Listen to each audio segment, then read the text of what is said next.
Welcome to Between Two Chairs, Demystifying Commercial Real Estate, the podcast that brings you the latest insights and trends on the South Florida commercial real estate market, with your hosts, Fernando Arencibia Jr. and Jennifer Woolman. In each episode, we dive into the world of commercial real estate and break down complex concepts to make them accessible for everyone.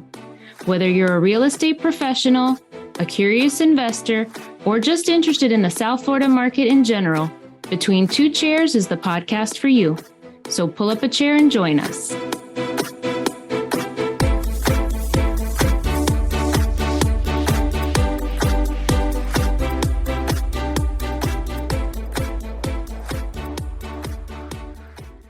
Welcome, everybody, to another episode of Between Two Chairs. My name is Fernando Arencibia Jr., and with me, as always, is the refreshing Jennifer Woolman. I have missed you, my friend. I'm so happy that we get to do this podcast together. I'm laughing. I'm feeling a little bit like a pine tree at a car wash. Yeah, it's like an effervescent, it's just, yeah.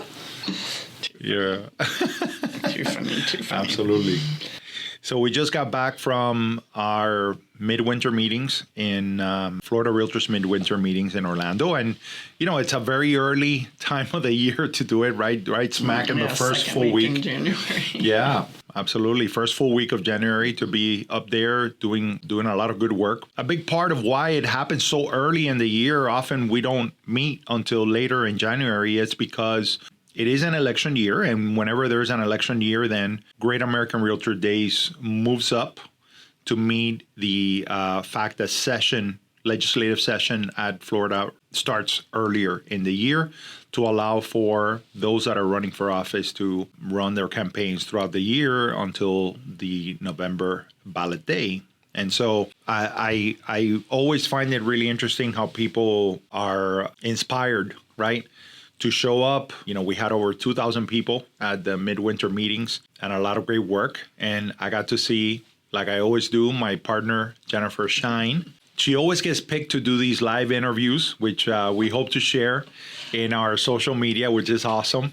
And I got to actually catch a couple of photos of her without her looking at me. But man, you always do such a great job in those interviews. And then you are chairing the commercial committee as well. And so you got to run it. So, first would love to get a little bit of an overall perspective from you on midwinter meetings this year. Yeah, I think it was interesting because there seemed to be, regardless of what committee I was in and attending, a word that came up over and over again was affordability. And granted, that word has been around for quite some time, for as long as I think I've been involved with Florida Realtors. We've always been involved with the Sadowski Act and affordable housing and everything throughout the state.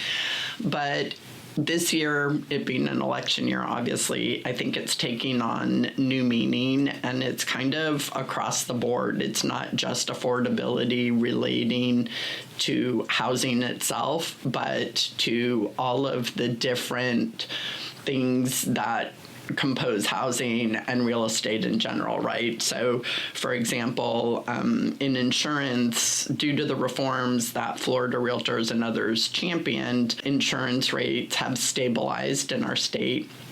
We had 17 new insurers coming in at a time where most states are having insurers leaving the market, and a lot of that had to do with our reforms. But that being said, insurance for commercial properties, especially those that are on the smaller side or don't have, owners who don't have very large portfolios, insurance is still expensive and or very hard to come by. So there's that. And then because of this whole affordability issue and people saying that the state is no longer affordable, we're starting to see population shifts from people who have lived in Florida for a long time moving to other parts of the state that might be more affordable than, let's say, Miami-Dade County, Southeast Florida. But overall, the state, so that puts pressure, obviously, on the new places because the people from Miami are coming with, more money than the people that might live in that area. So because of all of that in the affordable word,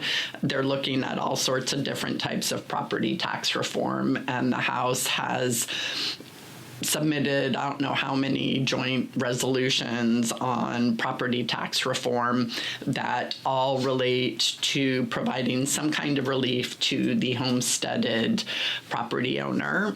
And that raises concern for the rest of the state, right? Because the joint resolutions all say, okay, you can't, it doesn't touch the school tax portion. It's just the rest of the taxes that are levied on properties. And at the same time, municipalities are not able to cut life-saving services such as police, fire, et cetera, from where they are today. So then the question becomes, okay, so where does that income, how is that income made up for a municipality? And so some of the concerns that came up in the Commercial Alliance Committee were obviously that it's going to be shifted to non-homesteaded properties such as commercial properties, second home, investment properties, et cetera.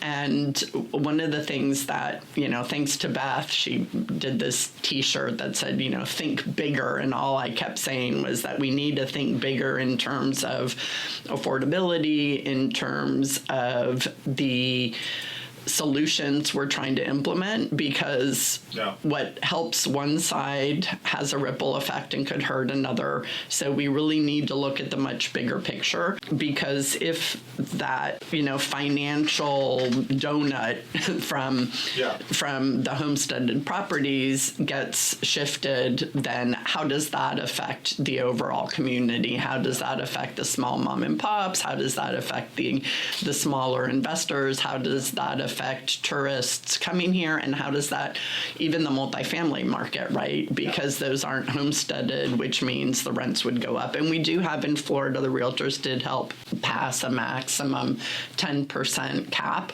that can be levied every year on non-homesteaded properties, but there are ways that could be manipulated through millage rates or something else. So that was something to look at. Yeah, definitely. I think it's going to be the most interesting big item for discussion this year. It's going to be this proposal for property taxes, and we should really say proposals, right? Because there's so many things that are on the table. I think it is a very positive thing that the state is looking at it. But I also believe that what's great about it is, we're going to have a lot of these debates and discussions up until Election Day, because the reality is that due to the way that our Constitution in the state of Florida is set up, that decision has to be ultimately made by an overwhelming majority of the voters on Election Day in November. And so this discussion is going to prove to be ongoing until and then after when it comes to implementation, but until we get to Election Day. So it's going to be really interesting to see how that dynamic works out. I also thought it was interesting, and I heard the same things in regards to affordability. And I will tell you that not only was it in the ecosystem, but we were there when the president announced his request for Fannie and Freddie to purchase $200 billion in mortgages to bring down the rate. So that's going to be an interesting dynamic. We'd love to hear once we the Fed meets again, how they're going to opine on that conversation. But I looked around January 9th, and the average 30-year fixed rate was at 6.16. All right, so there's been increasingly a lowering of these rates, and we're finally seeing these low sixes, which is very attainable in a lot of ways compared to where we were north of 7 not too long ago, right? Mm-hmm. And so things are very interesting. And in reality, I believe property taxes and redistricting were the two, big items that were, up for discussion. We had a session with two political journalists that cover the state of Florida, and those were, the two main big items that were going to be in everybody's, mindset throughout the year, especially during this 60-day session that has just started. The other thing that came up on the commercial side, and we're seeing this both at a national and a state level, has to do with permitting and zoning and how the length of time that it takes to get properties rezoned and approved, or the permitting process for infrastructure, et cetera, how those time lags also affect affordability. And although nobody wants to take away the benefits of the time that it takes to zone a property properly or to permit it, to make sure that the community, the people within the community, the environment, et cetera, are protected, there have to be ways that for certain permits, things can be sped up using technology, using other similar projects that have been permitted in the area, et cetera. So that's something that we're looking at. I mean, McKinsey did a report on permits and the effect that permitting has on the infrastructure bill that was passed. And some of the examples, like we're having a big issue, right, with data centers. Data centers are super popular, but they have a huge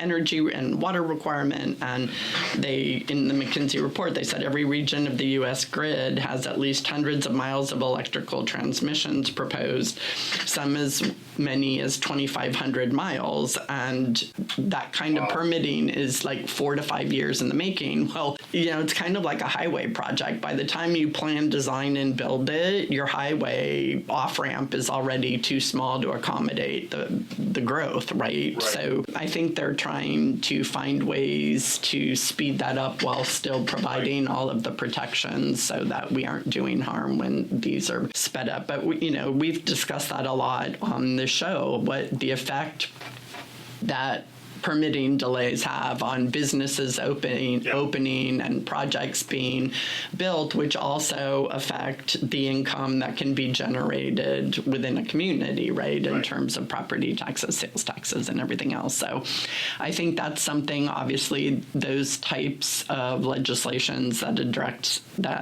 address something as big as zoning and permitting, most of those are on a municipal level, but there are things that I think states and the nation can do to speed up other aspects, whether it's through showing types of technologies, providing best in class among municipalities. We've spoken before about some municipalities who are doing things to significantly speed up the permitting process. So I think that's going to be something else that we see this year being proposed. It would be interesting and timely to have, for these municipalities to have some sort of zoning and planning symposium and permitting symposium where they have a conversation about best practices, because the reality is that for years it feels if you are working in any one municipality for a long time, you don't often see a lot of innovation, year over year. But what you see is a lot of the tricks that you learn on, okay, how do I expedite this here and there? But even when you hire an expediter, sometimes their hands are tied. And especially when it comes to things where you have multiple agencies that have to approve, and I'm not just talking about multiple departments within a municipal permitting process, but I'm talking about when it touches federal regulation, when it touches statewide regulation, and how you have to go through these processes unless you find a way to expedite the things that you're able to expedite, then those deadlines can lag so much and so far behind. And sometimes they come down to someone who gets sick or, somebody goes on vacation. I mean, it's incredible how some of these things happen. And increasingly more and more, for years, what I heard is really the people that were complaining about it the most, and complaining is not really the word, but addressing it, trying to shine a light, come up with solutions, were people that were in highly dense areas. But now what I'm finding is that this issue is, no matter whether you're in a very dense part of the state or in a less dense part of the state, but that is trying to grow or that is, seeing some development, some of these roadblocks are, somewhat universal. And so, it's very important that we continue to have those conversations, that we continue to address them, because I think those things are, really move the needle. And if we're going to talk about affordability, from my purview, I think that is the battleground of affordability, is what happens at those zoning and planning departments and how you go through that permitting process. And nobody here is advocating that it doesn't happen in a responsible way and that we have responsible growth. But you could be efficient and responsible at the same time. Right. One of the interesting things out of this McKinsey report, and granted it's national because it's, infrastructure spending, but they estimate that at any given time, reducing the federal permitting timeline by only 1 year could unlock $22 billion in returns on invested capital. So talk about affordability, right? Like that's our taxpayer money. If we could save $22 billion, what could that do? And I always find it interesting, like you're talking about data centers, but we've been in situations where the federal government has stepped in and expedited processes. Correct.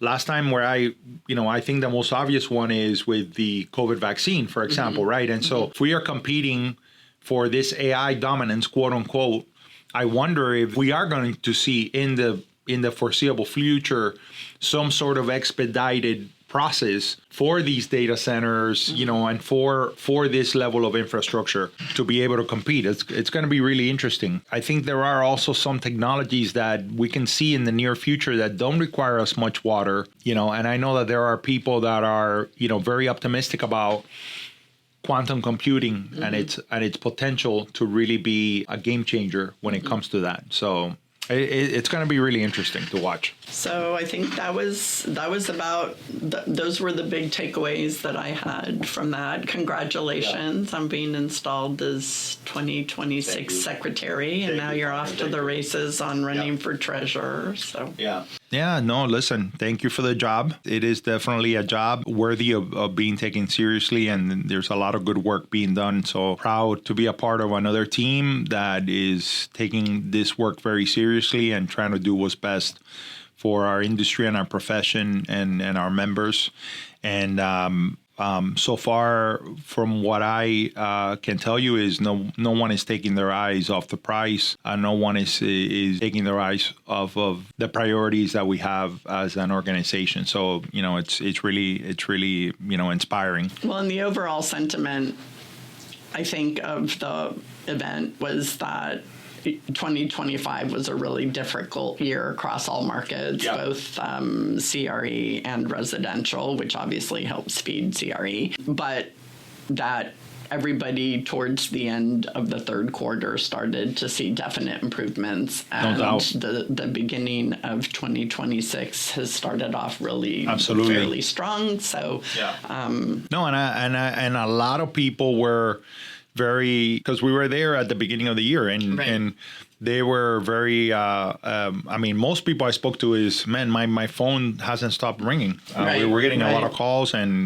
we ourselves are getting a lot of calls. We have some listing appointments later this week that we're all set up during that week. I mean, it's really, I think people are ready to make moves. And it's going to be really interesting how this year goes about, and all the things that we're seeing, the rates, the way that the markets are moving. I think those things are going to continue to be a positive. So there is a very high sense of optimism about 2026, and I would have to say that I share in that as well. That's all. That's all, folks. That's all, folks.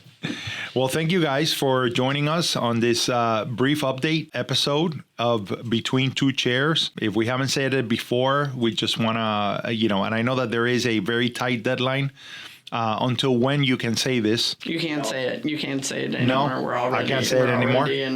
We're already in late. All right. May. Well, since I can't say it anymore, we're at the end of January. I wish you guys. You have a great rest of the 11 months left of the year. Bye, everybody. Bye, everybody.